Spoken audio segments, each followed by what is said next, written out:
السلام علیکم ورحمۃ اللہ وبرکاتہ۔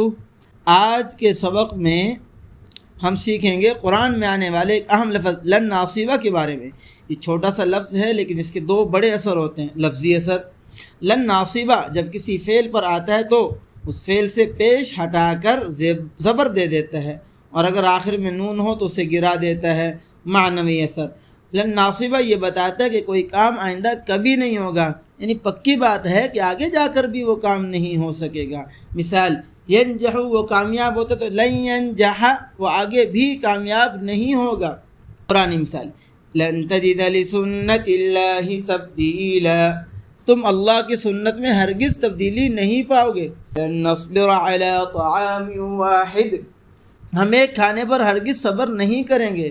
فلن یغفر اللہ لہم، تو اللہ انہیں ہرگز معاف نہیں کرے گا۔ لن یغفر، قالوا لن يدخل الجنة الا من كان هودا او نصارا، انہوں نے کہا کہ جنت میں ہرگز کوئی نہیں جائے گا مگر جو یہودی ہو یا عیسائی ہو۔ ومن ينقلب على عقبيه فلن يضر الله شيئا، جو اپنی ایڑیوں کے بل پلٹ جائے گا تو وہ اللہ کو کچھ نقصان نہیں پہنچا سکے گا۔ ومن يلعن الله فلن تجد له نصيرا، اور جس پر اللہ لعنت کرے تو تم اس کے لیے کوئی مددگار نہیں پاؤ گے۔